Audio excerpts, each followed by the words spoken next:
People say, oh, Alzheimer's is genetic.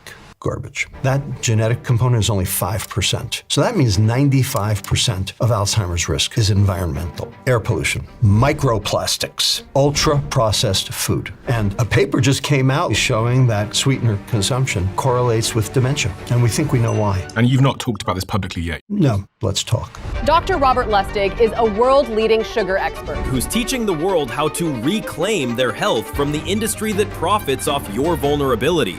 73% of the items in the American grocery store are poisoned because sugar is hidden in all the foods. For instance, there's 262 names for sugar, and the food industry uses all of them because they knew when they add it, you buy more. But the problem is, and it's providing people with a dopamine hit, and that dopamine is addictive. And that's when you actually have a biochemical and medical problem. And we have data to show that ultra-processed food has been associated with dementia, diabetes, cancer, every single mental health disease. So the question is, how can you buy healthy food and not be tempted by the bad stuff? So first, if a food has a label, it's a warning label. The second thing, if any food has a sugar in the first 3 ingredients, it's dessert. And then when they go to the store, don't go hungry. And what about exercise? Well, it doesn't really impact your desire to reach for sugar. It has its own metabolic benefits. But if you think exercise is going to make you lose weight, you are deluded. And we can talk about that. So with all of this in mind, if I've got a sugar problem or if I've got an addiction problem, what is the remedy? I will tell you that this is one of the things I did in my obesity clinic. So the only way you're going to be able to fix the problem is I see messages all the time in the comment section that some of you didn't realize you didn't subscribe. So if you could do me a favor and double check if you're a subscriber to this channel, that would be tremendously appreciated. It's the free thing that anybody that watches this show frequently can do to help us here to keep everything going in this show in the trajectory it's on. So please do double check if you subscribed. And thank you so much, because in a strange way, you're part of our history and you're on this journey with us. And I appreciate you for that. So yeah, thank you. Dr. Robert, good to have you back. Oh, my pleasure.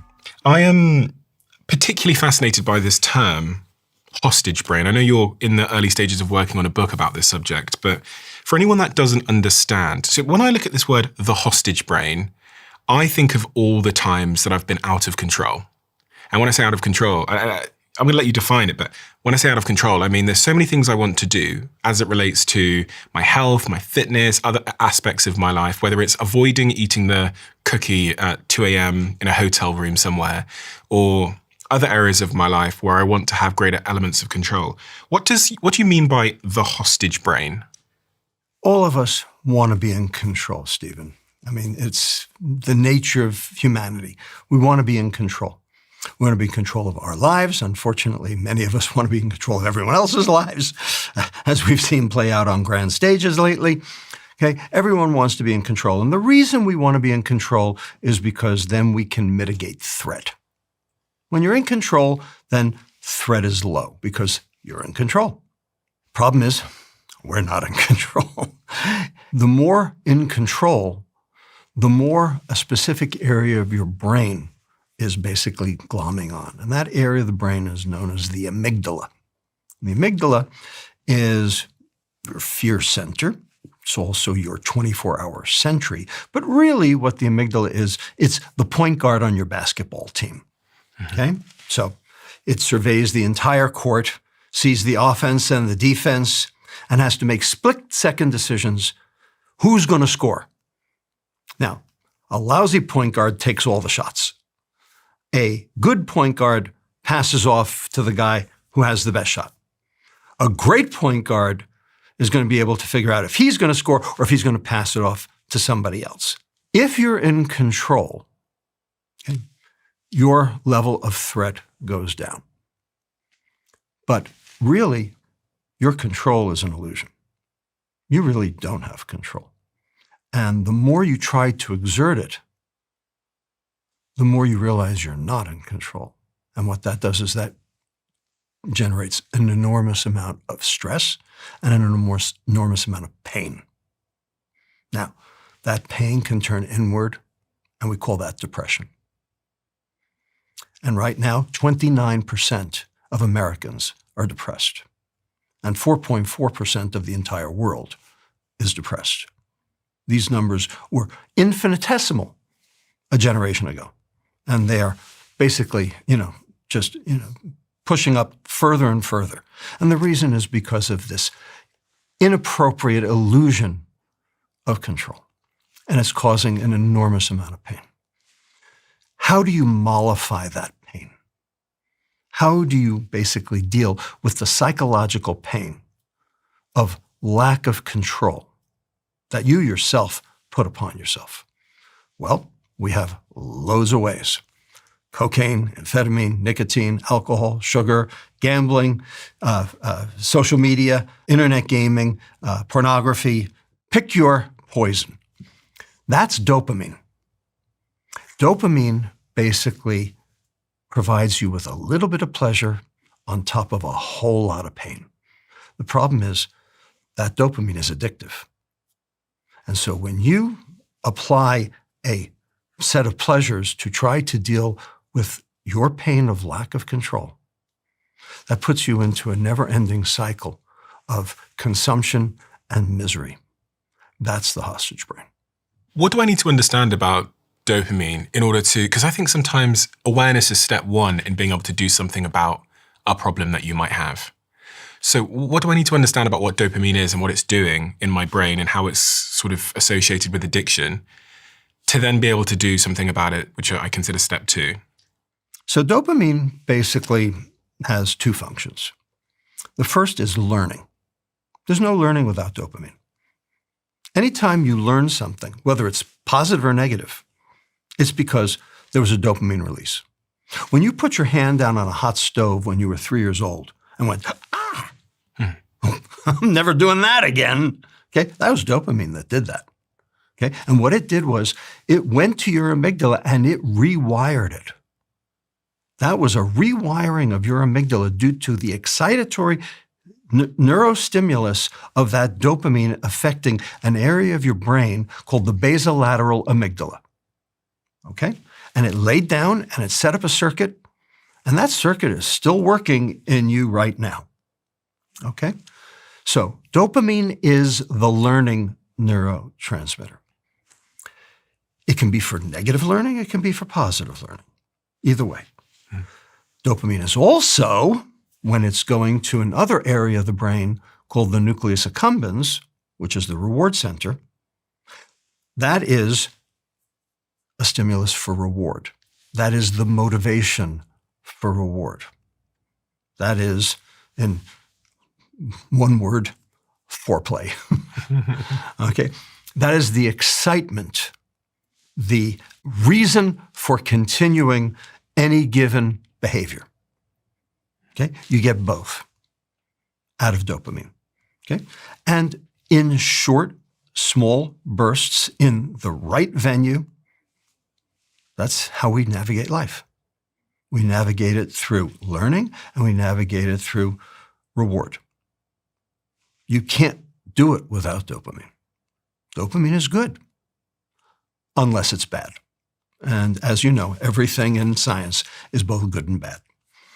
The problem is chronic overstimulation of any neuron leads to neuronal cell death. Dopamine is a chronic stimulator. And so if you have chronic dopamine being released, what's going to happen is you're going to kill the next neuron. Now, that neuron doesn't want to die. So it downregulates the receptors for dopamine so that it's less likely that one dopamine over here is going to find the receptor over here to bind to because there are fewer of them. So what this means is more and more for less and less. And we call that phenomenon tolerance. More dopamine, more tolerance. So the law of diminishing returns. So you get a hit, you get a rush. Could be a sugar, alcohol, whatever it might be. Pornography, yeah. Pick your poison, doesn't matter. You get a hit, you get a rush, receptors go down. Next time you need a bigger hit to get the same rush, receptors go down, and then you need a bigger hit and a bigger hit and a bigger hit until finally you get a huge hit to get nothing. That's called tolerance. And then when the neurons actually start to die, that's called addiction. So tolerance is the start of addiction. And the problem is more dopamine, more tolerance, more addiction. So people that are getting addicted to unhealthy foods and sugars and those kinds of things, What's like going on in their brain? So at first, the first time they taste it, whatever it is, whether it's a Fruit Loop or candy corn or Frappuccino or pick your poison. You get this big sugar bomb going off in your head, and you go, "Wow, this is great! I want some more of this." And what is and that then you sugar down bomb? the whole Frappuccino, okay? And what you've done is you've basically hit your nucleus accumbens with a big slug of dopamine, and you go, "Wow, that was great." And then an hour later, it's gone, and then you go, "God, I need that again." Okay? So the first time you got it, you liked it. The second time you did it, you wanted it. And the third time, you needed it. So that's the difference between liking and wanting and needing. Okay? Because liking, we all do. And no one wants to take away liking. Wanting gets into problems because you can abuse things. Needing is when you actually have a biochemical and medical problem. So with all of this in mind, if I've got a sugar problem or if I've got an addiction problem, I'm addicted to insert poison, what is the remedy? Just avoid it for a while? And then if that is the remedy, what's going on in my brain? Is it fixing itself? There are many remedies, okay? And they can all be used in conjunction with each other. Ultimately, the only thing that's going to work is getting those dopamine receptors back up. Remember, I told you dopamine downregulates its own receptor. The only way you're going to be able to fix the problem is for the dopamine receptors to come back up. There's a trend going on right now out in Silicon Valley you may have heard of called dopamine fasting. Okay. Yeah, I've heard the word. Basically, people lock themselves up in a hotel room for 3 weeks. Okay, don't take a shower, and basically, take the TVs out of the room and try to commune with themselves and with nature with no stimuli, with no external stimuli, in order to bring their dopamine receptors back up. Particularly true of cocaine addicts because their dopamine receptors are way down because, after all, cocaine is a dopamine reuptake inhibitor. So it's flooding the zone with dopamine. Therefore, those receptors are, down in the sewer. Now, do you have to be that severe? No, of course not. But does it work? It takes 3 weeks. You want to do it for 3 weeks? Yeah, then it works. Other ways. You can wean yourself off. You can do abstinence. And if you can do abstinence, that's a good idea. Hard to do, especially when it's, staring at you and when it's available 24/7, 365, like sugar is. It's everywhere. It's on every street corner. When I fast or when I do the ketogenic diet, I lose my apparent cravings. That's right. Exactly right. And the reason is because no sugar in a ketogenic diet. So you're basically removing the offensive stimulus. I was so shocked. I love those cinnamon roll things. Not that I probably eat one every 2 years, but I love them nonetheless. I'm like a big admirer, even though we don't have a relationship anymore. And when I did the ketogenic diet for I was 4 weeks in of not having any sugar or carbohydrates. And I walked up to this concession in Cape Town with all these amazing cinnamon rolls. They're like specialists. And I looked at them and there was zero part of my brain that was interested in any of it.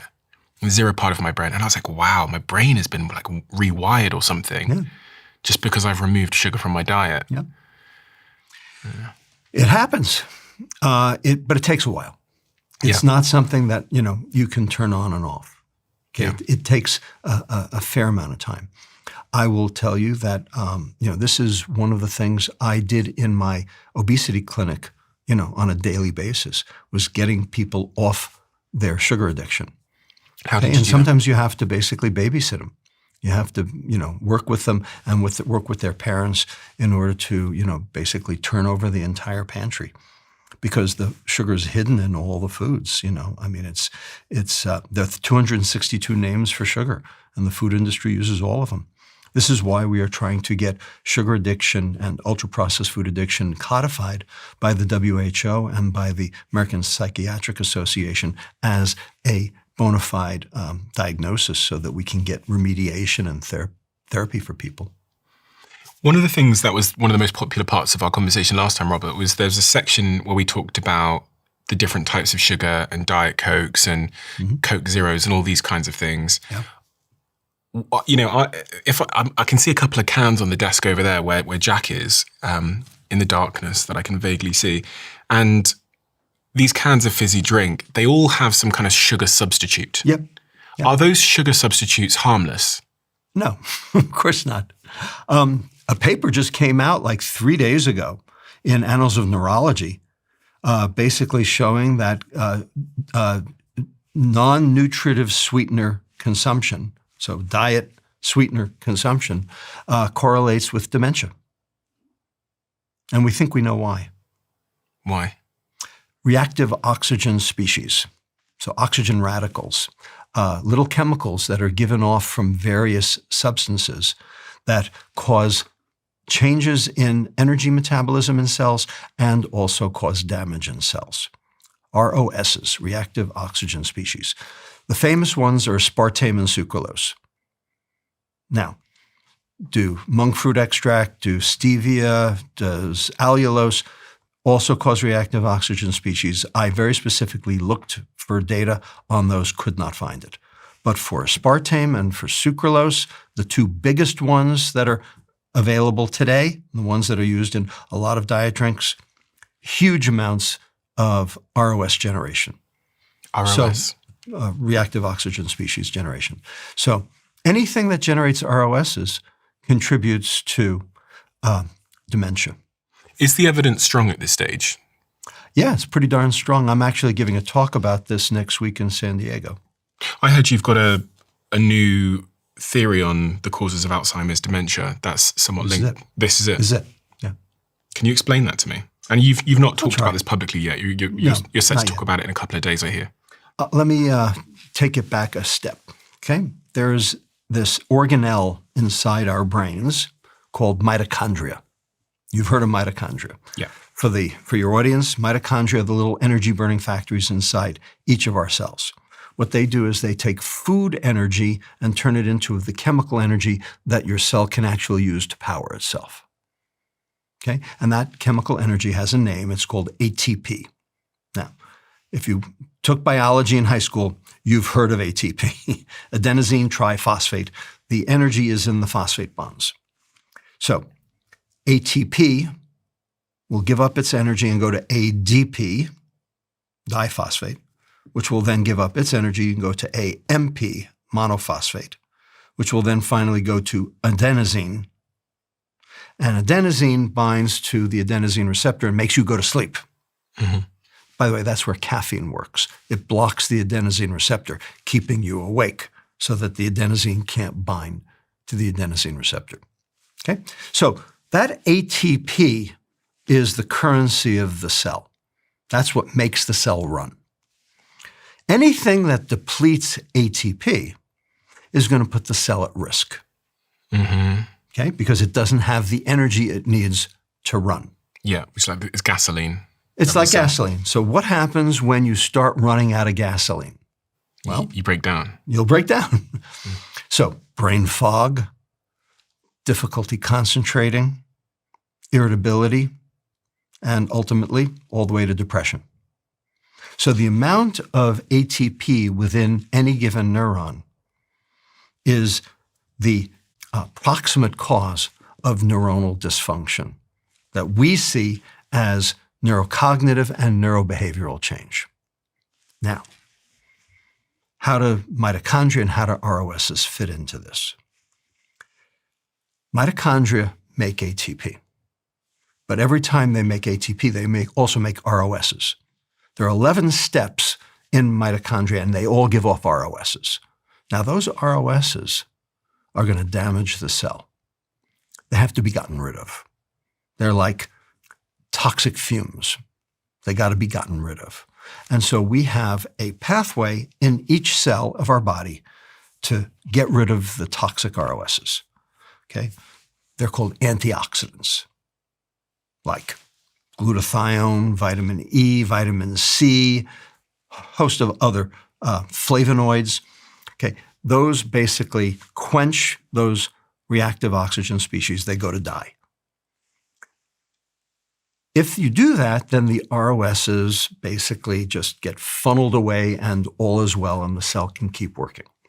But if for some reason those antioxidants aren't up to par, if, for instance, you've been eating ultra-processed food and you can't make your antioxidant complement, then the ROSs feed back. And what happens is the ROSs are basically telling the cell, hey, you're shunting too much energy down this pathway because I can't clear them. So there's too much stuff. So shut it down. And so what happens is that instead of funneling the glucose into the mitochondria to generate more ATP, it diverts it and it goes off into other directions like glycogen, which is in the brain is not good, or fat, which is even worse. And bottom line, your cell is now not energy producing like it used to be. It has now been reduced in terms of its energy capacity. What's that going to do? That's going to reduce ATP generation. Okay, that's step one. Now step two. There's this stuff called cortisol. Cortisol comes from stress. Cortisol comes from sleep deprivation. Cortisol comes from exogenous glucocorticoids, like steroids being given to people for, autoimmune disease or for, other illnesses. Okay, that cortisol causes neurons to increase in metabolism, causes them to burn energy faster. Okay, so now you have an increased ATP utilization. So you have a decreased ATP generation. Now you have an increased ATP utilization. Now you've got an energy crisis inside each cell. Now your ATP can't keep up with the needs of the cell. And when that happens, now you've got symptoms, whether it's brain fog or irritability or all the way to frank depression. Okay, now, step three. There are these proteins inside each neuron called amyloid precursor peptide, APP. Okay, it's a normal protein in all cells. Every cell in your body has APP. It needs to stay in solution. And in order for it to stay in solution, energy has to be applied to it in order to keep it in solution. The minute the ATP in the cell goes down, they come out of solution and they start forming aggregates, which we call plaques. Yeah. Okay? And those plaques damage the cell, which then start an inflammatory process in the cells next door called the microglia in order to clean up the process. And now you've got plaques and an inflammation, and now you've got neuronal cell death. That's dementia. So it starts with an ATP energy crisis, moves through plaque and inflammation to generate neuronal cell death. Well, this is problematic to say the least. And by the way, anything that generates ROSs has been associated with Alzheimer's. Anything that increases ATP utilization, like stress, glucocorticoids, fever, autoimmune disease, also increases Alzheimer's. So anything that increases step one, anything that increases step two, ultimately leads to increased step three and Alzheimer's. So to simplify this in a couple of sentences for someone that has no scientific understanding, and we're going to have to cut a few corners here scientifically in order for them to have a framework to understand it. How would you give me some sort of an analogy for it? Maybe in the context of, I guess, a petrol station in a car. Yeah. So, I mean, if we're basically doing petrol, we're talking energy only. Yeah. Okay. So bottom line, your car runs on petrol. Mm-hmm. Okay. The petrol comes in, that's the glucose, and the engine, okay, powers pistons, and the pistons then power an axle, and the axle then powers wheels, and you go. Yeah. Okay. But there are a lot of things that have to go right for all of those things to happen. Like, for instance, your energy, the gasoline, has to get into the engine in the first place. What if you have carbon deposits on your intake manifolds? And if you have a problem with any one of those steps, you're going to end up with a jalopy instead of a sports car. I mean, that's what we're seeing in the United States. Over 7 million Americans live with Alzheimer's, and this is expected to double to almost 13 million in the coming decades. Indeed. Because we haven't solved the problem. That's the mechanism. What is the cause? Right. So we know that the cause is environmental. Now, people say, oh, Alzheimer's is genetic. Garbage. There is a genetic component to Alzheimer's. I'm not arguing that. There is. Okay? This is this thing called ApoE4. And if you have 2 copies of ApoE4 on your genome, your risk for getting Alzheimer's is 9 times the general population. That is absolutely true. I don't disagree with that. So ApoE4 is not a good thing. I'm not arguing that. Once upon a time in evolution, having 2 copies of ApoE4 was good because it meant you got fat up to your brain pretty fast. But we don't need that right now. That's kind of an old news kind of issue. People who have double doses of ApoE4 are at higher risk. There is absolutely no question about that. But they can mitigate that risk if they change their diet. Okay, they can eat a very low-fat diet and improve their risk down to the general population. Okay, everything else in Alzheimer's is not genetic. By the way, that genetic component is only 5% of all Alzheimer's. So that means 95% of Alzheimer's risk is environmental. Now the question is, what in the environment? Well, air pollution, ionizing radiation, microplastics. Okay? There's nothing you can do about any one of those 3. That's baked into the cake. You can't do anything about those today. What other things? Sleep disordered breathing, medications, ultra-processed food. Okay, what about ultra-processed food? Fructose, my favorite, hobby horse, the sweet molecule in sugar. Low omega-3s, so no, fish, eggs, chicken. Lack of fiber, because fiber suppresses inflammation. Presence of emulsifiers. Okay. B vitamins, lack of B vitamins, particularly B6, B12, folate. Okay. Those things are all associated with an increase in reactive oxygen species. You can manage those, you can mitigate those, thereby increasing mitochondrial function, increasing ATP generation, and preventing that cellular energy crisis so that you don't end up behind the 8 ball and you don't lose your neurons. When people tell me that Alzheimer's is associated with having a sort of energy crisis in the brain, I'm increasingly hearing people talk about ketones. It's remarkable the improvement in cognitive performance that I feel when I'm fasted or I'm in a ketogenic diet. Whereas if I've been eating a lot of carbohydrates or sugar, it's like my brain is like backfiring. Fog. Yeah, it's brain like fog. Stumbling over itself. I'm not surprised. The food industry tells you, well, carbohydrates are energy. Actually, that's not true. Carbohydrates inhibit energy production. How do you mean? So there's this thing called a bomb calorimeter, and there's this thing called a mitochondria. They are not the same. A bomb calorimeter, you throw food into the bomb calorimeter, it explodes and it gives off heat. Okay, and there's, captures the heat, measures the heat. And that's how we know, for instance, fat burns at 9 calories per gram, protein burns at 4 calories per gram, Carbohydrate burns at 4 calories per gram, which is why fat is more energy dense than protein or carbohydrate, which is how we all determine that fat made you fat.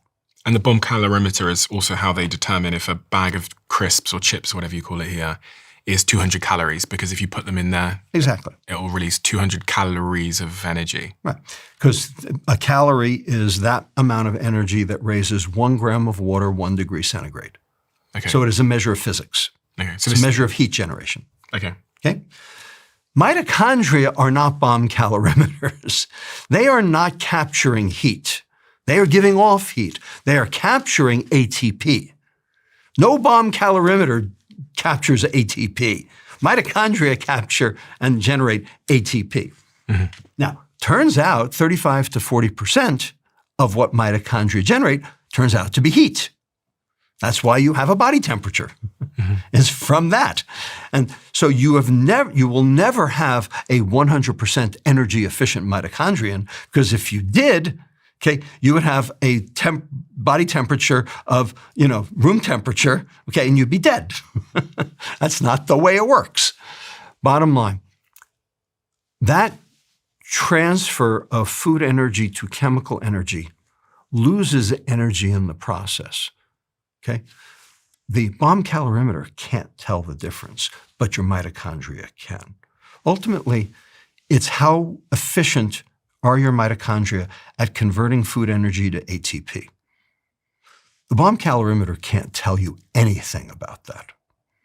So these two phenomena, the concept of calories as fuel and the concept of calories as generators of ATP have really very little to do with each other. And it turns out that there are individual things in food. The famous one is fructose, but there are others, lectins and others, that actually inhibit the mitochondrial generation of ATP.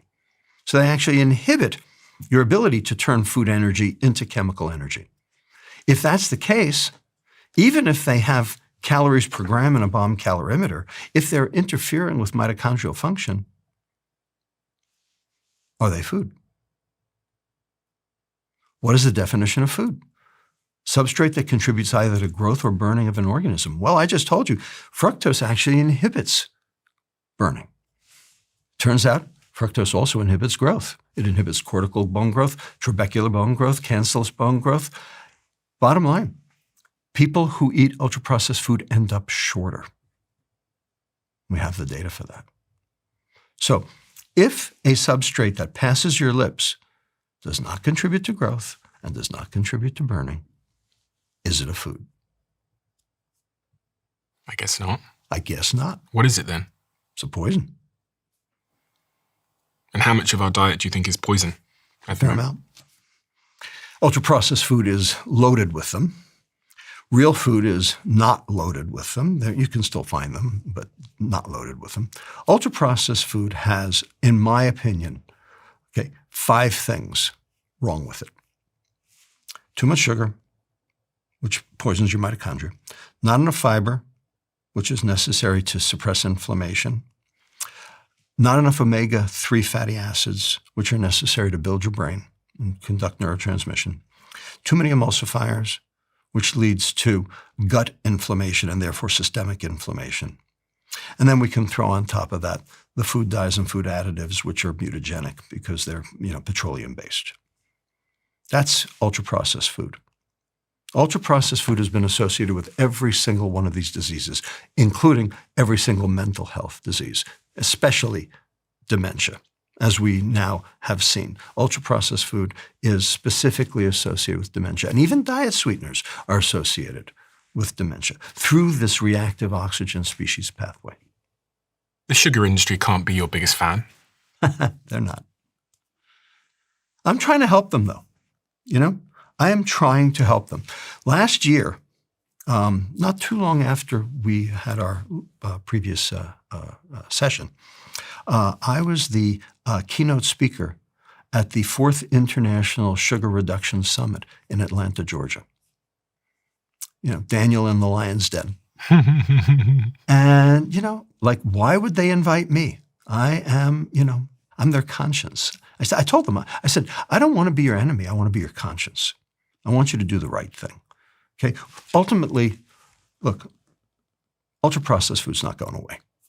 As much as I would like it to, it's not going to go away. And I'm not even sure we want it to go away because we've got to feed 10 billion people by the year 2050, and we're not going to have enough land and ocean to do it. Ultimately, ultra-processed food is here to stay. It is baked into the cake. But the question is, can we make ultra-processed food healthy?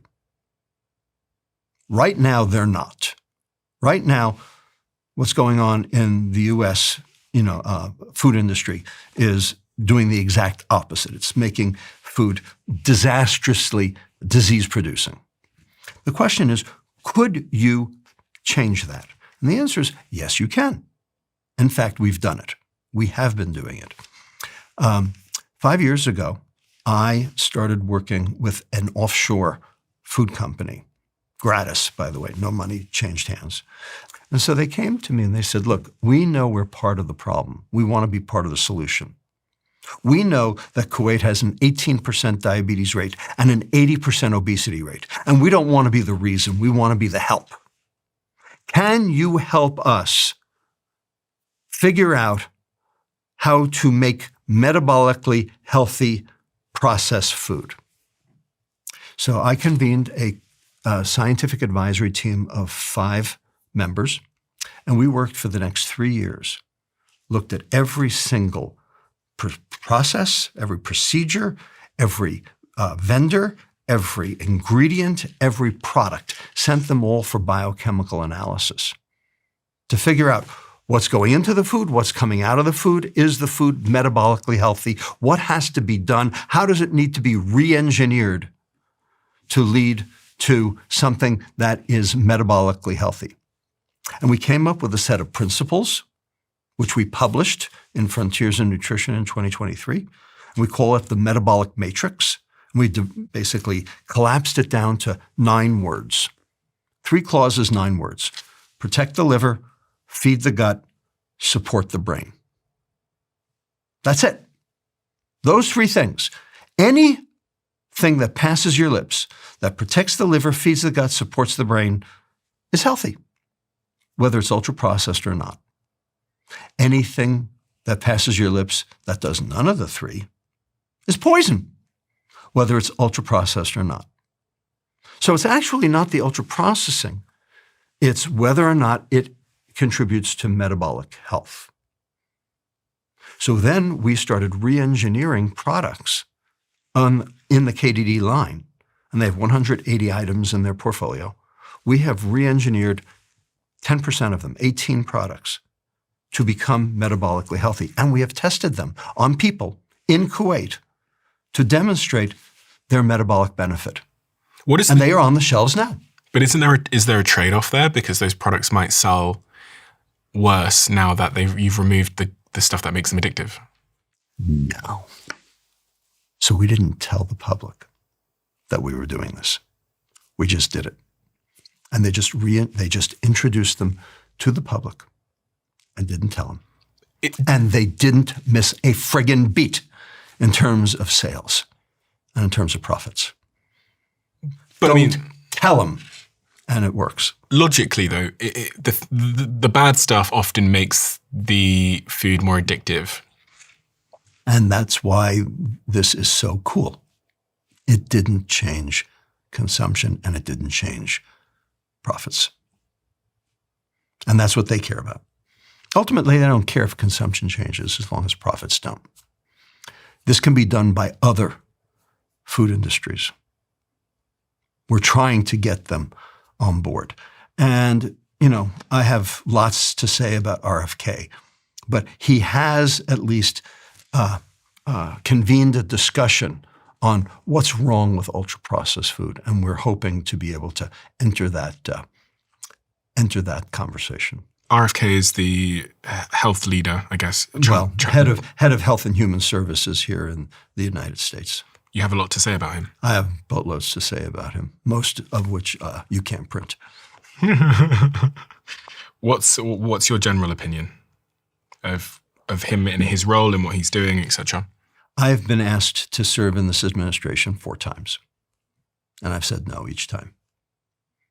And it's not because I don't want to be, I do, but it's because my opinion and his opinion would basically get me thrown out after about 5 seconds. What's the difference? I wouldn't last a second. What's the difference in opinion? All right. RFK has 5 buckets in his portfolio. Food, I'm on board. Pharma transparency, I'm on board. Chemicals in the environment, I'm on board. Water fluoridation, I'm partially on board. You could get the fluoride out of the water, but first you got to get the sugar out of the food. You can't just take the fluoride out of the water or everybody will get Mountain Dew mouth all at the same time.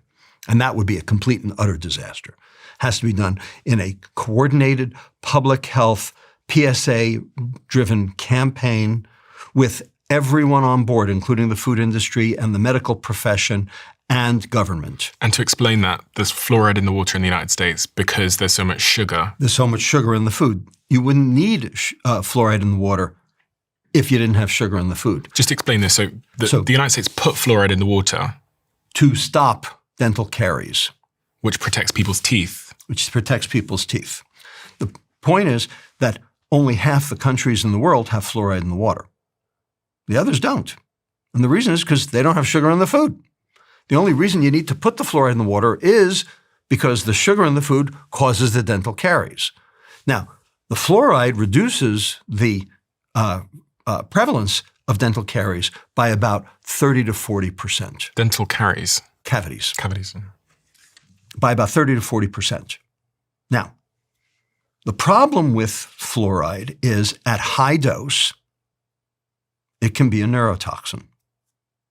Now, the goal is for public fluoridation to stay way below that.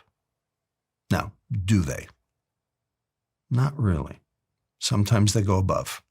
So normal fluoride concentrations, when you're doing it as a public health effort, should be between 0.3 and 0.9 parts per million. Sometimes it goes up to 1.5 parts per million. And at 1.5, it becomes a neurotoxin. So it's a purely dose issue. But one of the reasons why people are screaming about getting fluoride out of the water is because it can be a neurotoxin. It's not supposed to be in doses that are appropriate. But, people don't look at the data. Point is, you could get the fluoride out of the water. But if you got the fluoride out of the water and didn't take the sugar out of the food, we'd have more dental caries, we'd have more anesthesias, we'd have more teeth pulling, we'd have more sepsis, we'd have more dental abscesses, we'd have more soldiers dying in the field. It's a matter of national security. So you can't just do it. It requires a coordinated effort. Is there anything else you disagree with him on? And then finally, bucket number 5, vaccines. I am a pediatrician. I am not a vaccine expert, to be sure. I am not an immunologist, to be sure. But I am a pediatrician, and I know a lot about vaccines, and I know a lot about the infectious diseases that those vaccines were set up to basically prevent. And I have taken care of all 8 of the diseases that we have child immunizations for: mumps, measles, rubella, diphtheria, pertussis, tetanus, H-flu, polio. I've taken care of all 8 of those. And I will tell you right now, when I take care of those, it's because of someone who didn't get vaccinated. And when I take care of those, the chances are 90% that that kid's going to die. RFK is not. RFK says he can tell whether someone has mitochondrial dysfunction just by looking at them. I'm a mitochondriologist. I can't. Ultimately, RFK's view of vaccines is, shall we say, his and his alone, and is not shared by the medical community. And I will not be part and parcel to 3,000 measles deaths because of a a blanket disdain for vaccines and vaccine technology, which has worked beautifully to save 154 million people on this earth over the last 50 years. Yeah, I don't talk about this stuff a lot, but I'm pretty sure at least one of my siblings was saved by vaccination when we were in Africa and we had malaria. I think if I'm accurate here, I had malaria. My brothers had malaria, and I think I was the one that didn't get the malaria vaccine, and then I ended up in hospital at a very young age with malaria. I was like hallucinating and stuff like that. And obviously, as someone that was born in Africa, I think you probably have a clearer understanding of the role that vaccines can play in good health. It's quite concerning because when you speak to any scientist, like the majority of the leading scientists, they're very extremely pro-vaccine. But we've seen both sides. We've seen what happens when there's no vaccine, and we've seen what happens when there is vaccine. And this is not to say that there can be side effects to vaccines. The vaccine manufacturers and scientists talk about those side effects as well. But the thing that I think people should focus on is the net good that vaccines have done for the last centuries in eradicating illnesses and avoiding disease. And my concern, just to close off on this point, is if there is to be some kind of outbreak anytime soon, we're in such a cloud of misinformation around vaccines that I worry people might make the wrong decisions. Interestingly, there was a measles outbreak in Texas recently, and RFK at one point did eventually prompt the federal deployment of MMR vaccines and expressed support for them because there was a big outbreak of measles in Texas very recently. I'm going to tell you something now that I have not talked about in public. I had a half an hour with RFK on the phone, one-on-one, back in December of 2024. After the Trump election, and RFK was starting to convene his team, and I was asked to join it. And so I got a half hour with him, and I will relate to you now for your public so that they understand what that conversation entailed. Basically, two threads. By the way, we were supposed to talk about food. We didn't talk about food. We talked about vaccines. And here were the two threads. First thread. There are 3 papers in the medical literature that say that vaccines do more harm than good. And he quoted them at me. And I wrote them down. And I went and looked them up afterwards. And indeed, they say what he says they said. That it's unconscionable that vaccines do more harm than good, and we're giving them to newborns. Now, it is true that those 3 papers do say this. There are 50,000 that say opposite. Okay? Second thing he said, a woman gives birth to a healthy baby. That healthy baby gets a shot under the skin, and now that baby is not healthy anymore. That's a tort, a legal tort. Okay? And, in fact, you could argue that that is in fact, a legal tort because, duty, negligence, all the way down to damages. Okay? What's the remedy for tort? I said, lawsuit. He says, right.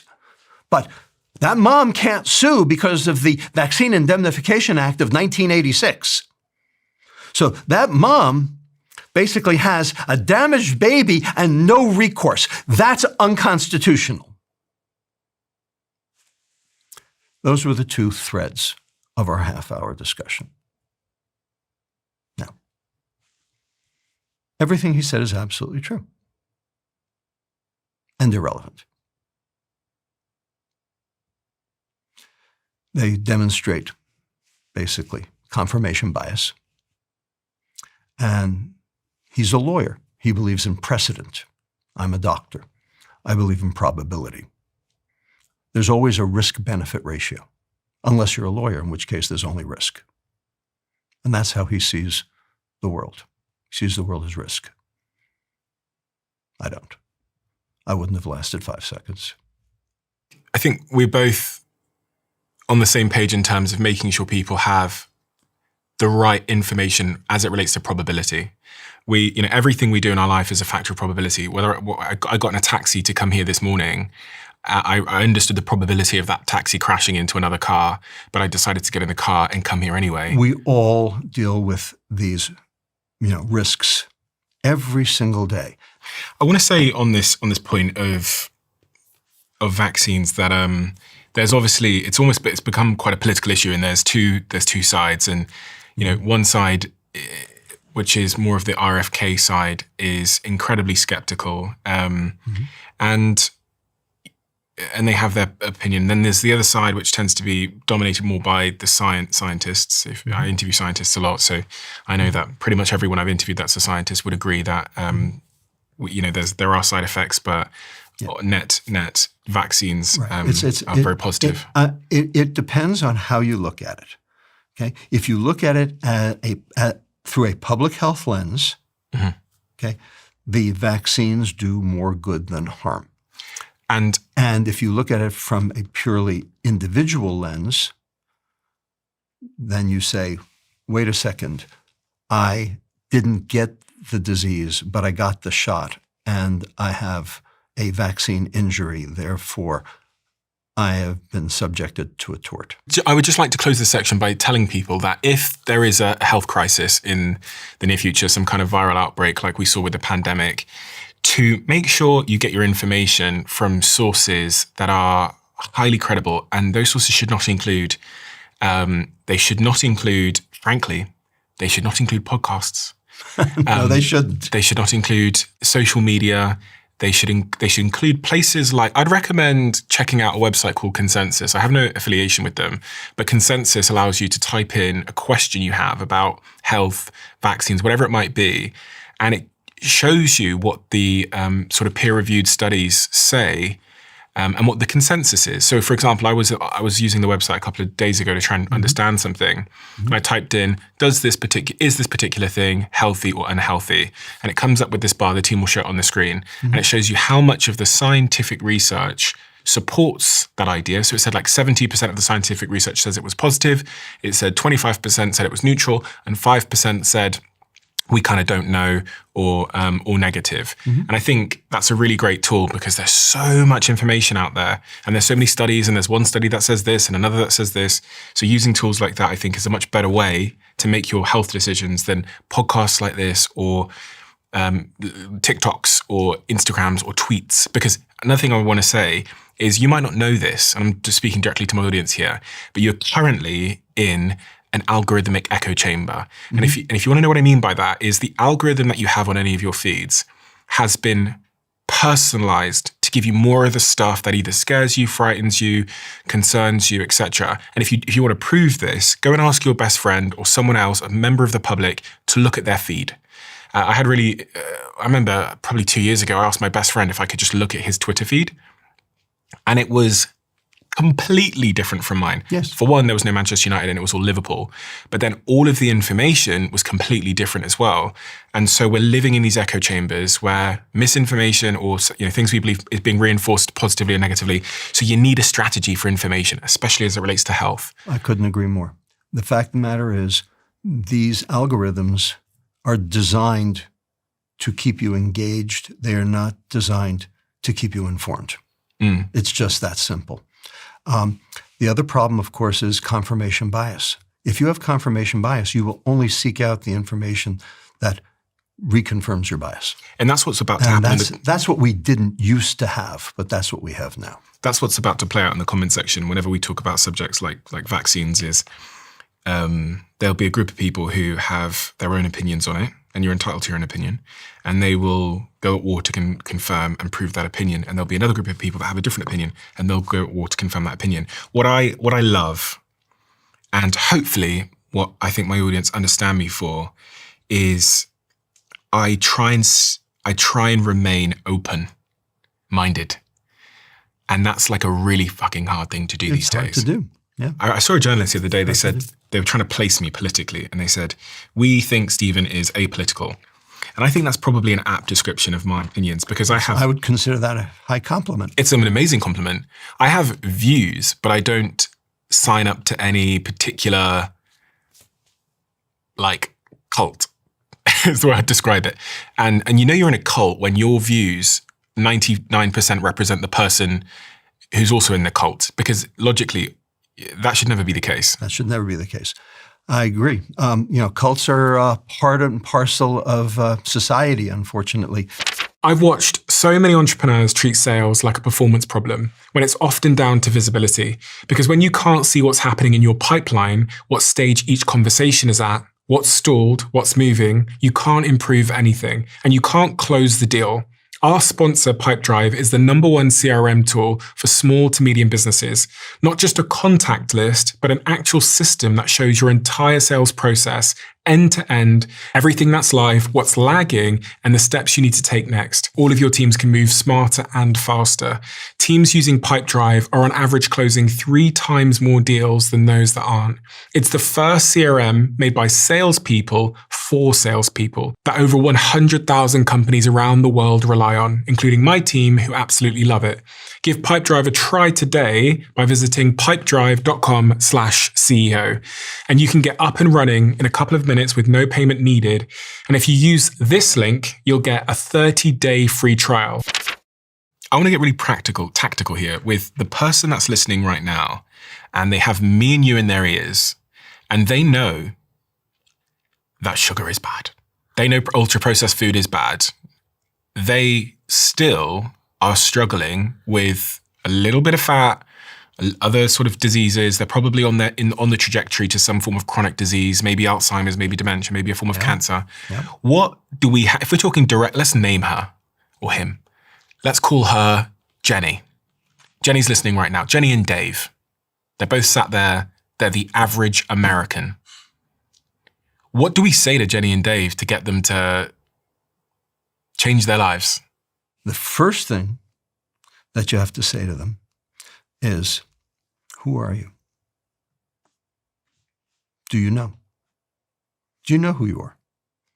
Because if they don't know who they are, then nothing else is going to matter. They have to be comfortable in their own skin, and they're not. The reason that they have glommed on to ultra-processed food is it's providing them with a dopamine hit. And it's probably the only thing that even remotely gives them pleasure. And if that's all the pleasure they get in their lives,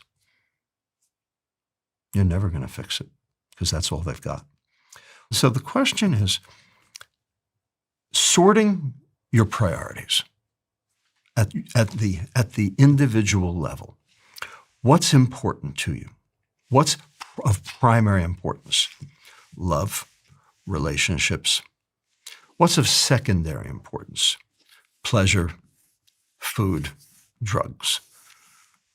Okay? If you don't have any of the love, relationships, stability in your life, there's no amount of food or drugs that's going to be able to make up for that. So who are you? What is it that really matters to you? And until you answer that question honestly and affirmatively, you're never going to get past this. So let me role play as Jenny and Dave. You've asked me, who am I? I am 30 years old and I work this job. The job's okay. I don't love it. It's not lighting me up. I'm single. I'm living in this city. And yeah, I'm just, trundling along. Kind of like on the treadmill of life. And how much stress are you under? A lot of stress. A whole lot of Every stress. time I open my phone, it's stressful. My emails, my work, there's this thing going on with this person. I think my mum's got a problem with this thing and her health is deteriorating. So imagine what that's doing to the ATP in your brain. What's it doing? It's depleting it like crazy.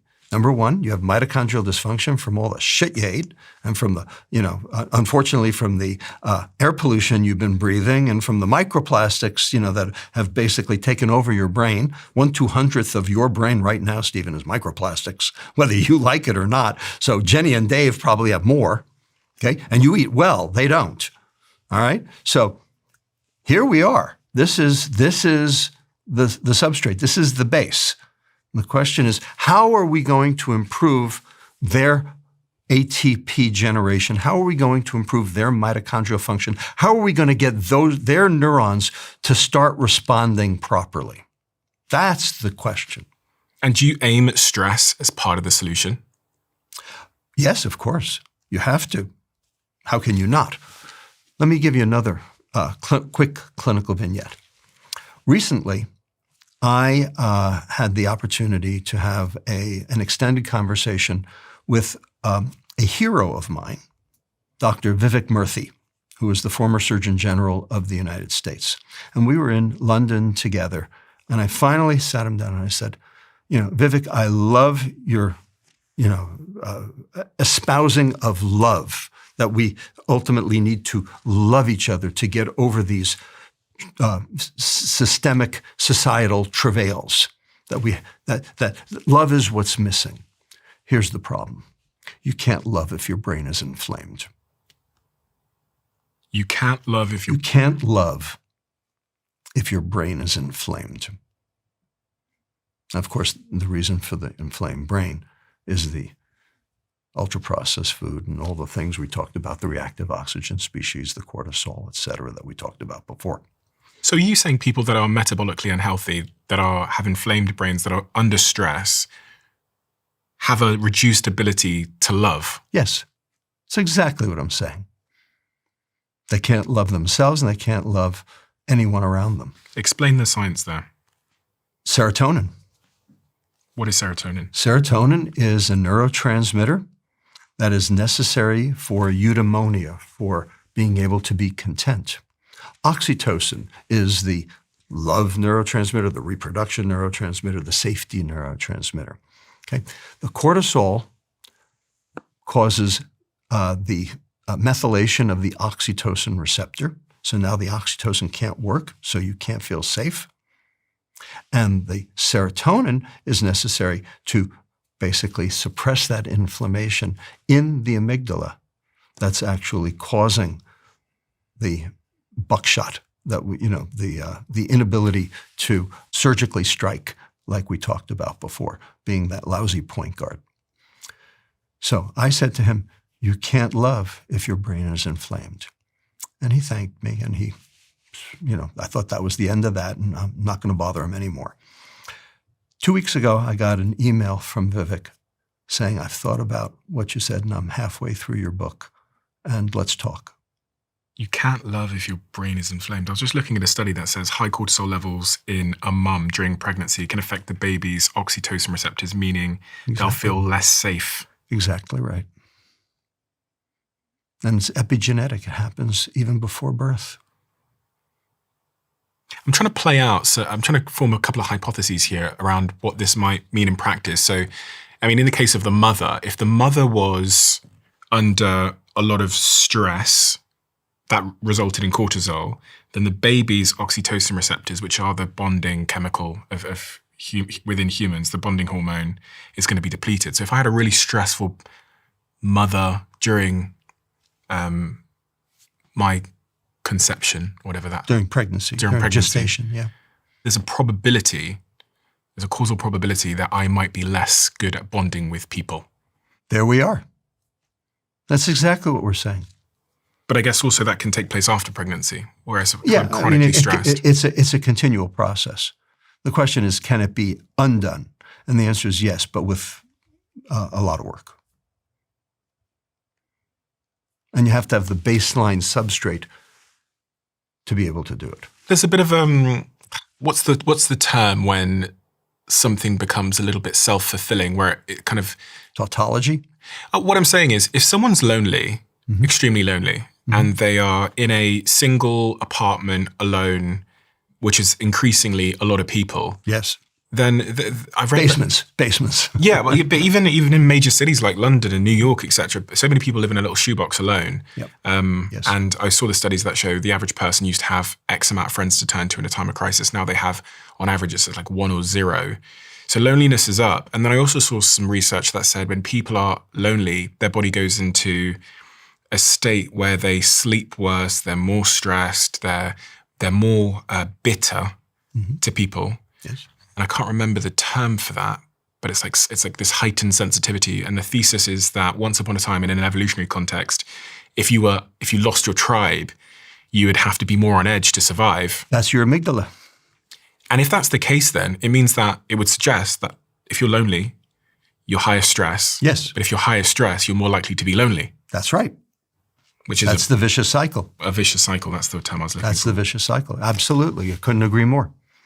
That's what we're trying to undo. So here's a question for you, quiz. Uh-huh. All right? And you know the answer. Okay. Okay? Because I've mentioned it already on this podcast. Uh-oh. All right? You ready? Yeah. What is the difference between loneliness and solitude? Loneliness is a lack of human connection, and solitude is being alone. Well, both have a lack of human connection. I don't know. Tell me the answer. What's the answer? Serotonin. Okay. If you're serotonin depleted, you're lonely. If you're serotonin replete, it's solitude. You're comfortable in your loneliness. You're happy that you're lonely because you're not really lonely, you're alone. And how does that happen that I become lonely and in terms of the serotonin mechanism? Well, you choose to be alone when you're in solitude, but the point is that's what you want, that's what you chose. You could be with other people. You've chosen to be in solitude. When you're lonely, okay, the reason, even when people are coming at you, even when you're at a party and you are clearly not lonely, you feel like you are. You feel like you're there all by yourself, even though all these people are around you. What is serotonin? That's because you're serotonin depleted. Serotonin is a neurotransmitter. It's made from a amino acid called tryptophan. Tryptophan is the rarest amino acid in all of the proteins that we ingest. It's the rarest amino acid on the planet. It's found in eggs, chicken, fish, not exactly ultra-processed food. So people who eat ultra-processed food at high rate are going to be tryptophan deficient and therefore serotonin deficient, are going to be somewhat irritable and also somewhat lonely. And what it does is it inhibits the next neuron. It causes the next neuron not to fire instead of dopamine, which causes the next neuron to fire. They are very different.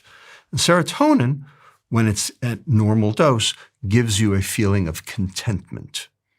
Not necessarily happiness, but this feels good. I don't want or need any more.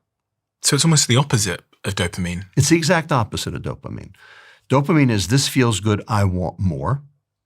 And serotonin is this feels good, I don't want or need any more. And serotonin is predominantly made in the gut, 90%? So 90% is made in the gut. The question is, does the gut serotonin get to the brain? And the answer is through the afferent vagus nerve. So that afferent vagus has to be functional and has to basically conduct information from the gut up to the brain in order to be able to transduce that. That is what we call intuition. That is called gut feeling. So I need my vagus nerve to be healthy. Yes, you do. And there are a lot of things that are causing that vagus nerve not to be healthy, including all of the gut inflammation that we talked about from the ultra-processed food. So how do I make my vagus nerve healthy? Eat real food. What about those vagus nerve stimulators that everyone's banging on about? So they're interesting, and they do have benefits for seizure control. Okay, for seizures, the vagus nerve, for some reason, transduces information up and down that help mitigate seizures. No one's been able to demonstrate, to my knowledge, that you can use a vagal nerve stimulator to actually change emotion. I was looking at the research and it says exactly what you described, that a meta-analysis and long-term follow-ups show a 30 to 50% reduction in seizures for Right. patients who use vagal nerve stimulation. But outside of that, in terms of depression, the evidence is Meager. modest. Meager. Meager, yeah. Around 15 to 25% show, which is above placebo. So it's small. And then with anxiety, it's the same. There's only low quality and small scale work. Right. They do say, though, that implanted vagus nerve stimulators show the strongest evidence for epilepsy and depression. But the bottom line is it works well for seizures, as you said, and there's still a lot unproven as it relates to stress and focus. I wish they worked. I mean, it would be an easy... You know, effects. one thing you learn from doing what I do with this podcast is you learn that in life, there are really not many shortcuts. And everything that appears to be a shortcut, some device, some contraption that's going to fix things, actually either doesn't work, is a scam, or has some hidden trade-off. Right. And so it goes back to this really important principle that I think everybody listening should embody, which is there's no free lunch in life. If it appears to be the fast way, it's probably a fast way to something else. And the slow way is the fast way. The hard way is the fast way. This is kind of what I've learned. Like, I can try all these things to try and trick, to try and not, to try and be able to eat sugar but be healthy. And there's always some fucking trade-off. Like even a Ozempic. Exactly. Everyone's talking about Ozempic. It's a Band-Aid, not a fix. What do you think of Ozempic? How much time you got? Well, depends what you think. People ask me this all the time. I wear 3 hats. Okay, so I'll put my first hat on, my clinician hat. I'm glad they're here, these GLP-1 analogs. They do work. I'm not saying they don't. They do. And God knows if you have a BMI of 40 to 45 and you have tried everything else and nothing else works and it's a matter of life and death, then I am glad they're here. All right, now let me put my second hat on, my scientist hat. Okay, why do they work? They work in 2 places. They work actually at that nucleus accumbens, which I mentioned before, the reward center. It actually seems to reduce reward. It's one of the reasons why GLP-1 analogs are not just being used for obesity, but for alcoholism, for drug addiction, for many things, because they're basically putting that reward system to rest, which is a good thing. Now, we had a drug that did that back in 2006, put that reward system to rest. It was called rimonabant, trade name Acomplia. And what it was an anti-endocannabinoid. It was an endocannabinoid receptor antagonist. It was the anti-marijuana drug. It was the anti-munchies drug. And so it caused weight loss. And it got released in the European Union. The EFSA approved it in 2006. And within 2 months of its hitting the market, there were 21 suicides. Okay? And the reason is because if you suppress reward, ain't no reason to get out of bed in the morning. Okay? Now, the good news with these GLP-1 analogs is we've been looking for the suicide signal and haven't seen it. But we also are looking for the depression signal, and we see that a lot. So it does seem to be having the same effect, maybe not as severe as rimonabant, but nonetheless, that's a downside for sure. Okay. Now, the second place it works, GI tract. It delays gastric emptying. It slows food going through the alimentary canal, especially the stomach. Okay? That's why it works, because you can't eat more if your stomach's still full, because it didn't move it along. Okay, that's good, sort of, except it gives you all the side effects. The nausea, the vomiting, the pancreatitis, the gastroparesis, stomach turns to stone. 3.4% of all people who take GLP-1 analogs get gastroparesis. And guess what? When you stop the med, the gastroparesis doesn't go away. And there is a lawsuit against Novo Nordisk right now over gastroparesis from GLP-1 analogs. Not so good. In addition, you lose weight. Okay, what kind of weight? Turns out half muscle, half fat. Now, losing fat's good. Losing muscle is not. Losing muscle is actually a risk factor for early demise. Sarcopenia is a risk factor for early demise. Now, what else causes loss of equal amounts of muscle and fat? Starvation. And that's how the damn medicines work. They're causing you to starve. Well, that's not the best way to do this, people. Also, only 1/3 of people who take GLP-1 analogs actually respond. 2/3 don't. They don't tell you about those. They're only telling you about the responders. And as soon as you stop taking it, all the weight comes rushing back plus some. Because you've only band-aided the problem, you haven't fixed the problem. Also, not such a great thing. And then finally, let me switch to my third hat, my public health advocate hat. Now, I did say these drugs work. 16% mean weight loss. True. Okay? If everyone in America who qualified for a GLP-1 analog got it, that would be $2.1 trillion to the healthcare system, which is currently $4.1 trillion. So that would be a 50% surcharge over what we're currently paying, and Medicare is going to go broke by the year 2029 anyway, without it. So you're going to put another 50% on top of that? How the hell are you going to pay for that for a 16% weight loss? Conversely, if we just got added sugar out of the diet, out of the American diet, to the level of USDA guidelines of 12 teaspoons of added sugar per day, no more, we could get a 29% weight loss and save $3.0 trillion. That's a $5.1 trillion swing for double the weight loss and no side effects. Which one do you think is better? Yeah. That's how I clear. feel about it. There was a recent animal research study that suggested that things like Ozempic, semaglutides, reduced cocaine self-administration in rats by roughly 30% during treatment and cut their drug-seeking behavior by 62% after a period of abstinence, which speaks to some of the things you were saying there about GLP-1s, Ozempic's role in the reward pathways in the brain. Yep. So it's interesting. It's interesting. Very interesting. But what is that saying? It's saying that in these rats, if they were given these GLP-1 antagonists, these Ozempics, these semaglutides, they were less likely to be addicted to things.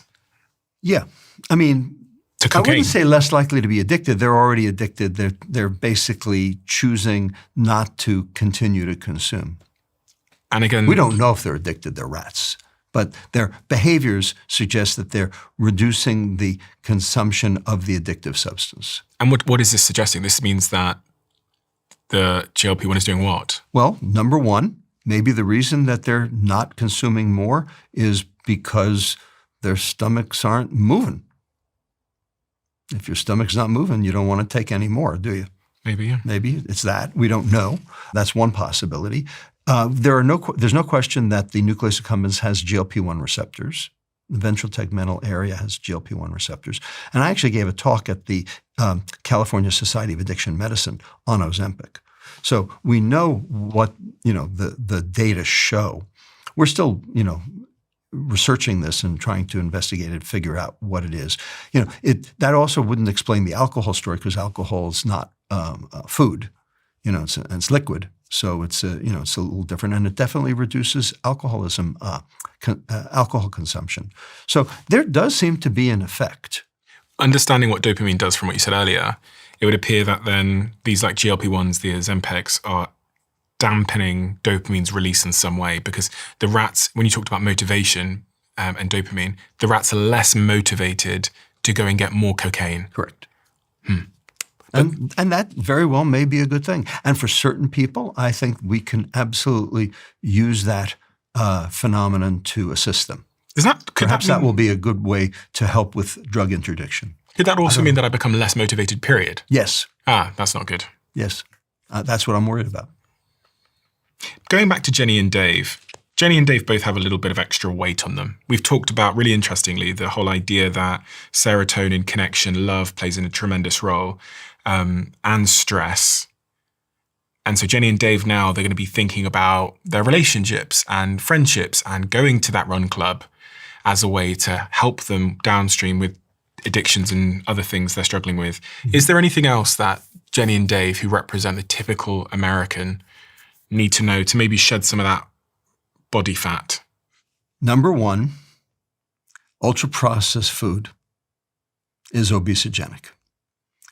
Now, if Jenny and Dave are under stress, if Jenny and Dave are under financial stress, if Jenny and Dave are under time stress, it's going to be really hard for them to turn away from ultra-processed food. So don't expect their weight to get any better until they fix their diet. The one thing I am very sure of is that if you keep eating the same shit, don't expect anything good to happen. But it's hard. It's very hard. Some practical types of things. The first thing is that when they go to the store, don't go hungry. Okay, love that. That's the first one. I make that mistake a lot. All right. The second thing. Why? Let's give some context there. Oh, because if they're hungry, all bets are off. They're done. Because they're more likely to reach for the bad stuff. For the bad stuff. Because the bad stuff's calling to them. And by the way, the bad stuff's on the end caps of each of the aisles of the grocery store. And in the middle? In the middle, if you've gone into the aisles, you've gone off the rails because that's where the ultra-processed food is. So shop around the outside. You have to shop around the outside, which is where the real food is. The fridges and... The fridges and the produce and the meats and the dairy, okay? Mm-hmm. Not to say that there isn't, ultra-processed food and sugar hiding in those places too, but if you've gone into the, standard, aisles, that's where all the ultra-processed food is hiding. And, 73% of the items in the American grocery store are poison. So if you go into the grocery store, you already have a problem. So the first one is don't go hungry. The second one is to stay on the outside of the supermarket. Yeah. Anything else for Jenny and Dave? And most importantly, I don't want them to have to read food labels because that's kind of, out of bounds. Okay. But they should basically, if a food has a label, it's a warning label. That's how they should look at it. Okay. And if any food has a sugar in the first three items, the first three ingredients, it's dessert. That's how they should look at it. So, Chinese chicken salad is dessert. The other day I looked at, my friend was drinking a can of Coca-Cola. Mm-hmm. And I picked it up and I thought, I've not seen one of these in a while. And I looked at the back of it and it said the sugar quantity in it was something like 40% in that region. Yeah, so it's 39 grams in a can, yeah. No, that's right. I was like, so 40% of it is sugar. Is just sugar. Correct. And people are just... There you go.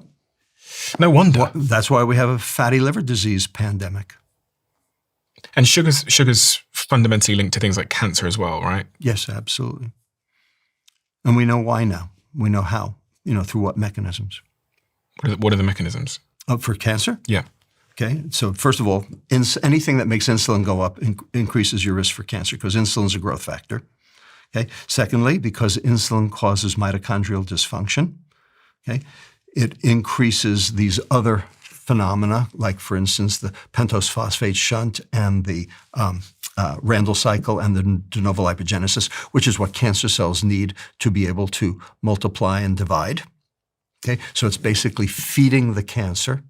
Number three, certain cancers, particularly pancreatic cancer, have an enzyme in them called transketolase. And what that can do is that can take fructose and turn it into glucose in the cancer cell only, so that when you're actually consuming sugar, you are feeding the cancer specifically. Yet, what do we give cancer patients? Ensure, which is like straight fructose. So you are actually feeding the cancer. So that's like ridiculous. Okay. In addition, because fructose interferes with mitochondrial function, okay, that sends a feedback mechanism to the rest of the cell to divide. Because dividing cells are in growth phase. They don't have mitochondria. That's why cancer cells don't have mitochondria. That's why fetal cells don't have mitochondria. Anaerobes don't have mitochondria. They grow the fastest, provided that the conditions are right. So bottom line, anything that interferes with mitochondrial function puts you at risk for cancer. And are we seeing cancers growing? The incidence of people getting cancer, that's growing? Oh, absolutely. And people getting cancer earlier and earlier, especially colorectal cancer. My God. The mean age of colorectal cancer used to be 50 to 55. It is now, we are seeing patients with, colorectal cancer in their 30s and early 40s. This is why. Because of sugar. That's a huge problem. It is a huge problem. So that's what I would suggest Dave and Jenny do to start. Okay, but ultimately they have to get their sugar and ultra-processed food consumption under control. And the question is, can they do it alone? Chances are, to be honest with you, they probably can't. And the reason is because they're sugar addicted and because the food industry's basically made it impossible for them to avoid. That's what we have to fix. We have to allow them the capability of being able to access real food. This is why I'm so upset with what's going on with this argument here in the United States over SNAP. Are you familiar with SNAP? No. SNAP is the Supplementary Nutrition Assistance Program, SNAP, also known as food stamps. Okay? I actually testified in front of Congress, in front of the House Appropriations Committee last year to fix SNAP. Now, to get soda off SNAP, because soda is like the worst thing, and it's also the thing that most people use their SNAP dollars, their SNAP vouchers to purchase. And it's killing people. And so I don't think soda should be on SNAP. And so what I did was I testified basically explaining the science, in Congress. And I said that what we need to do is take the money that by banning soda sales on SNAP, if people want to spend their own money on soda, that's their business. But we shouldn't be, using a federal government subsidy program to subsidize their death. We should take the money that's saved from the soda sales and utilize it to improve the nutrition of those same people, real vegetables, dietary supplements, fiber, water, okay, things that will be healthy for them. In other words, divert the monies. They didn't hear that. The Republicans are trying to basically gut SNAP. They're trying to get rid of it as an entity entirely. And if they can't gut it, they will basically make it so that they take the soda away, which is good, except it's not going to improve the rest of their nutrition because they're basically just going to take that money and repocket it. So how you set these legislation agenda items up is super important. And right now, this government's not doing it. Just give me 15 seconds to explain how you can build a viable business online. The people I see winning in life don't have a perfect plan. They just take the first step and then the next, and then they keep going. They stay obsessed and they stay consistent. And Stan Store, a platform I co-own and one of our sponsors, is the best first step to help turn your knowledge into income. It only takes a couple of minutes to launch your business and start selling digital products, coaching, memberships, or communities online without any tech headaches or endless setup. Thousands of entrepreneurs, creators, and risk takers use Stan to take control of their future. Because Stan is for entrepreneurs, for those willing to put in the work and bet on themselves. If you're ready to start building, join us. Launch your business today with a free 14-day trial at stephenbartlett.stan.store.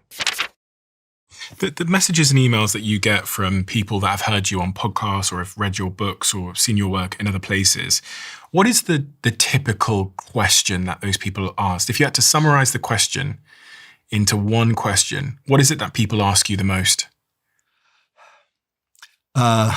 Is juice healthy? Really? Serious. That's probably the most common question. You say sugar's bad, but isn't juice healthy? Is juice healthy? Juice is not healthy. Fruit is healthy. So what's the difference between fruit and juice? The fiber. Okay, fruit has fiber. The fiber reduces the rate of absorption from the gut into the bloodstream. And in doing so, you reduce the insulin response, you reduce the glucose response, you basically protect the liver. And because you've prevented its early absorption, it goes further down the intestine where the microbiome can chew it up for its own purposes, thus feeding the gut and generating short-chain fatty acids, which are therefore metabolically beneficial, anti-inflammatory, anti-Alzheimer's. Okay, and the fiber acts like little scrubbies on the inside of the colon to get rid of colon cancer cells. So you get all sorts of benefits from the fiber in the fruit. But as soon as you juice it, you've thrown the fiber in the garbage. And so all you now have is sugar water. So eat the fruit, don't drink the juice. Problem is, that's not what the food industry is selling. What if I put the fruit in a blender and then instead of throwing out the gunk, I keep all the little bits in there? So what happens is that the blades in the Breville or the Vitamix or the NutriBullet or whatever you use to make your smoothie, those blades are shearing that fiber into smithereens, into such short pieces that it can't actually act as a lattice work to sequester and prevent that absorption.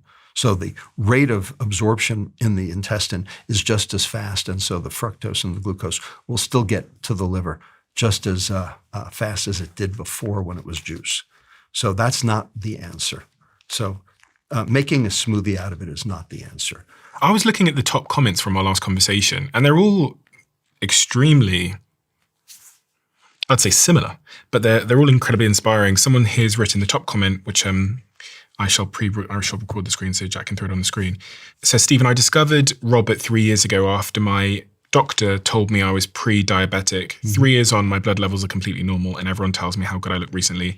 This man should be on every TV in the world, but the food industry is trying to shut him up. Follow the work and you will change your life like he changed mine. Stuart J, 59 years old, male in the UK. That's very heartening. I'm glad to hear that. Good for you, Stuart. My friend was diagnosed with stage 4 prostate cancer and given 1 year to live. He found Dr. Lustig and rigorously followed his advice. Keto diet, intermittent fasting, regular walking. That was 2 years ago. He's now in remission. The cancer is gone. I was diagnosed with prediabetes, fibromyalgia, and decided to cut out all the sugar, including fruit. Not only did I lose 60 pounds in under a year, but my pain went from 10 to 1 to 2. Wow. I had more energy, my A1C dropped to normal levels, and I went from being fully disabled to going back to work full time. Cutting out all the sugar is hard, I won't lie. It's also a constant battle, but it is so worth it. Wow. And lastly, I listened to this podcast last year. I made a decision on December the 28th, 2023 to stay away from all candy, brownies, maple, walnut, scones, and all desserts. You get the idea. It is now approaching December 28th, 2024. And besides rewatching this video, I have made another commitment to do the same thing I did last year. It's a shame that 73% of what's in the aisles in the grocery store have hidden sugar in it. And so I haven't gotten radical about it. But the changes I've made have made me feel terrific. Dr. Robert is the cat's meow, and he has a giant part in me getting me back purring. I'm 68 and play 5 days a week, 2 to 4 hours a day pickleball. Wow. I love the choices I've made. I love you, doctor. Oh, you know what? I love you too. And I'm 68. Maybe when I go to the UK, we'll have a date. Well, that's Leslie. She's quite a pretty. Oh, very nice. How does that make you feel? Very heartened. I can see the emotion in your face. Yeah, no, very heartened. But the problem's not fixed. The problem's fixed for each of these people, but the problem's not fixed. And because the problem's not fixed, I still have a job to do. So it gives me more strength to do it. It gives me more purpose and gives me more reason to do it. But, the problem's not fixed. Do you think one of the most impactful things that we could all do for our health is just to reduce our sugar consumption? That's job one. Okay. There are many things, but without question, that's the easiest one. And to be honest with you, the food industry should be helping us do that. The only reason the sugar's in the food is because they wanted it there. They put it there on purpose because they knew when they add it, you buy more. And exercise, how does that impact my decision to reach for sugar or not reach for sugar? Well, it doesn't really impact your desire to reach for sugar. It has its own metabolic benefits. I'm totally for exercise. Don't get me wrong. I am completely for exercise. Exercise does many good things, but burning calories is not one of them. Mm-hmm. Okay, people think, exercise to work off the donut that I ate. Wrong. Forget it. That's not what it's about. What does exercise do? Exercise increases mitochondria. And that's good because you need increased mitochondrial reserve in order to make all that ATP. Exercise increases brain trophic factors, which are necessary for cognition. And it's been shown now that exercise is one of the primary methods for mitigating the risk for dementia. Okay? It increases brain-derived neurotrophic factor. It increases leptin. All of these are necessary to promote synaptogenesis and even increase neurogenesis, more neurons, so that they don't die. So I'm all for exercise. Exercise also increases muscle mass, and muscle mass, is a mitigating factor for early demise. Like I said, sarcopenia is a risk factor for early demise. So exercise is the way to undo that.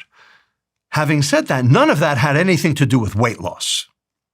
Okay, so if you think exercise is going to make you lose weight, you are deluded. You are under a delusion. You have adopted the calorie hypothesis. I am here to dispel. I am here to destroy the calorie hypothesis. A calorie is not a calorie. So many of the people that are listening to this conversation right now, if they're in the United States or if they're in other parts of the world that have similar health stats, are diabetic or pre-diabetic. 1 in 10 people worldwide have diabetes. And in the United States, 1 in 3 to 4 of adults that are listening right now are pre-diabetic, even if you don't have a huge amount of fat on your body. It's actually 40%, 4 out of 10. Which is crazy. Yeah, that's right. It means that almost half of the people listening right now, whether you know it or not, could well be pre-diabetic if you fit into the statistics that we have here. Mm-hmm. I mean, terrifying. Oh, yeah. So for those people that are pre-diabetic that have just found out, because I asked this question because there is a guy here that says his doctors just told him he's pre-diabetic and he's listening to the show probably again. So I wanted to offer him something. His doctors just told him that he's pre-diabetic. What should he be doing? All right. First thing, get rid of all ultra-processed food from your diet. Okay. And in the process, you will have gotten rid of all the sugar from your diet. That's the first thing. See how that works. Okay, spend 2 weeks doing just that. If that works, fantastic. If that doesn't work, add some exercise. Walk your dog. Okay, so on the first point, should he be using a glucose monitor to help him? Because people can get on Amazon or these other websites, very, $20, $30, you can get a glucose monitor for your arm. Yeah. So I am for glucose monitors. And the reason is because they are a substitute, a proxy for insulin. When the glucose goes up, that means the insulin goes up. And it's the insulin that really makes the difference. So we have documentation of the fact that by monitoring your own glucose concentration, you can see improvements in metabolic health down the line. You can food log, you can use the glucose monitoring. You don't need to do glucose monitoring. You can just do it with the food logging and it will still work. Bottom line, there are a whole bunch of scientists who are against using glucose monitors for non-diabetics. And they write about this routinely. They seem to write about it always in the New York Times. Now, I am completely 180 degrees opposite on that. I think it is a very good idea. The reason that they say it is a bad idea is because if you're using the same outcome variables as for diabetes, time in range, time above range, time below range, well, these are non-diabetics. So of course, all of those numbers are going to be in the center. They're going to be in the time in range. So it looks like there's no benefit to that. Okay? That's not the point. The point is the downstream outcomes which come 3 months later. They're not looking at that. We have those data. We are looking at that, and the data are very good. Do you know what I think is really, really useful with those CGMs, those continuous glucose monitors that you can buy online super cheaply, is they just educate you on the impact that different foods you might have thought were healthy, like the juices we talked about. Like rice. Yeah, like rice. Oh my God, white rice. That's actually one of the big things I learned. Do you know, there's three things that have shocked me over the last couple of years that I thought were healthy. So I grew up thinking that orange juices were healthy. I remember being a young kid and getting the Sunny Delight out of the fridge and like glugging it because I'd seen on the advert, it said vitamin C or something. Yep. And I thought, oh, vitamin C, good, glug it. I've come to learn that was their subterfuge, and you were a victim. I was a victim, and I would like compensation. Sunny D. I think the entire, UK population, the US population deserves compensation. There's a young lady in the comment section who watched our conversation last time. She said a quote from this doctor that I loved and I've never forgotten is, "Any food that is linked to a television commercial should not be consumed." Brilliantly said, and a great boundary to put in place. Yep, that's right. Any food that is linked to a television commercial should not be consumed. It's so true. They don't put cucumbers in television commercials. Nope. Not enough marketing money, not enough margin. So Sunny D, so orange juices generally, I don't drink any juices anymore. I haven't for years now. The other one was white rice. I thought that was healthy growing up. Thought it was really, really healthy. And then I did a continuous glucose monitor with a company that I'm an investor in called Zoe. Yes, I'm aware. And it gave me this, it was horrific, the impact on my like gut microbiome and my glucose levels. And the third one was tomato ketchup. I didn't know there was so much bloody sugar. Oh yeah, yeah. In most ketchups. In fact, Heinz ketchup is half high fructose corn syrup. Madness. And that's I think that's the value of getting a continuous glucose monitor, even if you just run it for 14 days, is you'll learn your relationship with these things you frequently eat. And most of us are frequent eaters. We eat the same kind of things. Indeed. And you can make some trades. What is the most important thing we haven't talked about that we should have talked about, Robert? I know what we haven't talked about. Psychedelics. What would you like to talk about with psychedelics? Psychedelics are serotonin. A big dose, a big glug of serotonin all at once. What serotonin does is it provides you with this sense of complacency, of eudaimonia, of contentment. Serotonin is necessary to rewire areas of the brain. You can actually see it on MRI. It's actually leading to synaptic rewiring. Think of it this way. Can I just confirm that, just on one point? You're not saying that psychedelics create serotonin. You're saying that they are the same. They're a serotonin mimicker. Okay, yeah. They mimic serotonin. Yeah. Think of it this way. You live on a mountain, okay, with snow. And you have to, every week, go down to the general store at the base of the mountain. And you ski down there, and you ski down there, and you ski down there. And the snow falls, and you ski down there. And soon, what you've done is you've created ridges in the snow for you to get down the hill. And they freeze, and soon, the only way to get down the hill is through the ridges that you've created. You are now basically in a rut. You have trapped into that path. There's no other way out your house other than those ridges that have frozen in place. That's what's happening in your brain. You can't unthink your way out of it because that's the only way you know. Psychedelics are like a huge, enormous blizzard, filling in the ruts, filling in the ridges. So you end up with a pristine, snowbank for you to be able to basically ski any which way you want. It's your way out of your rut. And what we have in America, and UK too, is a whole lot of people with a set of belief systems that have put them into ruts that they can't think their way out of. Now, can this be done without psychedelics? Absolutely. But it's hard. Psychedelics are a way to,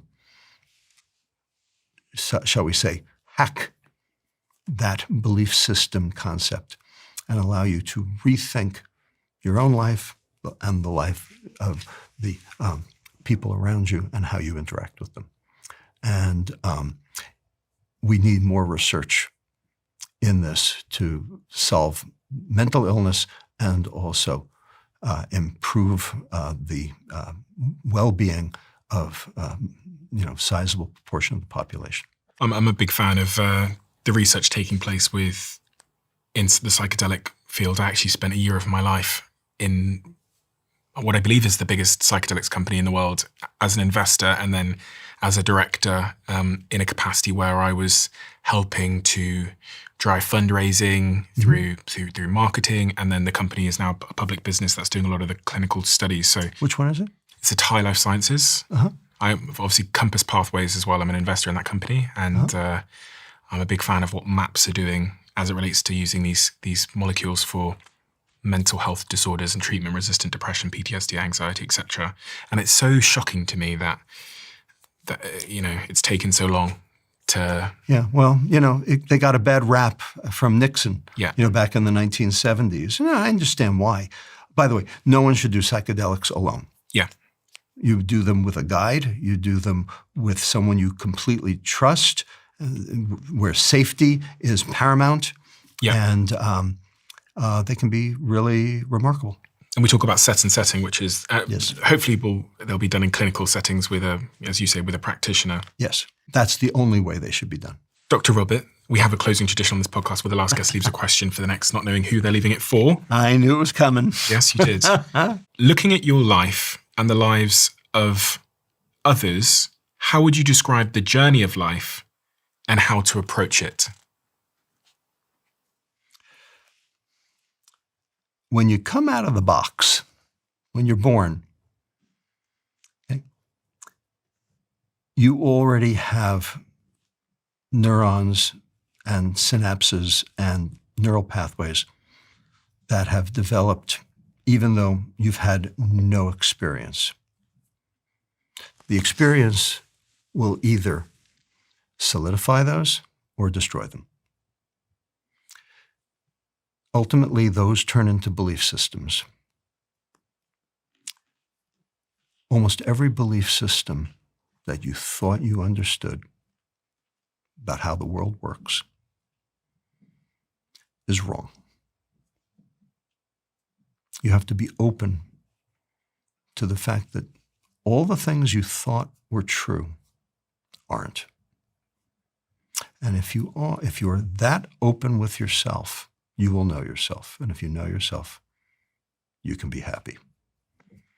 But if you believe your belief systems and you never question them, you're never going to get there. Amen. Robert, thank you so much. I say to some people sometimes at the end of these podcasts that they're doing good in the world, but you're quite frankly saving a lot of people's lives. I mean, the fact that all the top comments on the video seem to be dominated by the same narrative that you've saved someone's life, you've improved their life is there any higher work one can do with their life than improve the quality and duration and health of someone else's life? And that's exactly what you're doing. It's what you've done through your public advocacy work. I know you recently spent some time with Prince Charles in the UK, which is incredibly exciting, the King of England. Talking to him about health outcomes and all of the work that you've been doing. And it's what an honor it is to be invited by him to, him asking for your opinions and your perspective on health, which I know is something that's quite close to the heart of the King. And then through these books, these incredible books that I have in front of me here, which I'm going to link all of them below. This one's new, right? So this one's... Yes, it's coming out September 16th. Okay, so that will be out by the time the conversation's out, I believe. And these incredible books, there's so many of them that I can't pick a favorite child, but they're all incredible depending on where people are at in their lives and what they're trying to understand. Robert, thank you so much. It's been my pleasure. make sure you keep what I'm about to say to yourself. I'm inviting 10,000 of you to come even deeper into the Diary of a CEO. Welcome to my inner circle. This is a brand new private community that I'm launching to the world. We have so many incredible things that happen that you are never shown. We have the briefs that are on my iPad when I'm recording the conversation. We have clips we've never released. We have behind the scenes conversations with the guests and also the episodes that we've never, ever released. And so much more. In the circle, you'll have direct access to me. You can tell us what you want this show to be, who you want us to interview, and the types of conversations you would love us to have. But remember, for now, we're only inviting the first 10,000 people that join before it closes. So if you want to join our private closed community, head to the link in the description below or go to doaccircle.com. I will speak to you there. This has always blown my mind a little bit. 53% of you that listen to this show regularly haven't yet subscribed to the show. So could I ask you for a favor before we start? If you like the show and you like what we do here and you want to support us, the free, simple way that you can do just that is by hitting the subscribe button. And my commitment to you is if you do that, then I'll do everything in my power, me and my team, to make sure that this show is better for you every single week. We'll listen to your feedback, we'll find the guests that you want me to speak to, and we'll continue to do what we do. Thank you so much.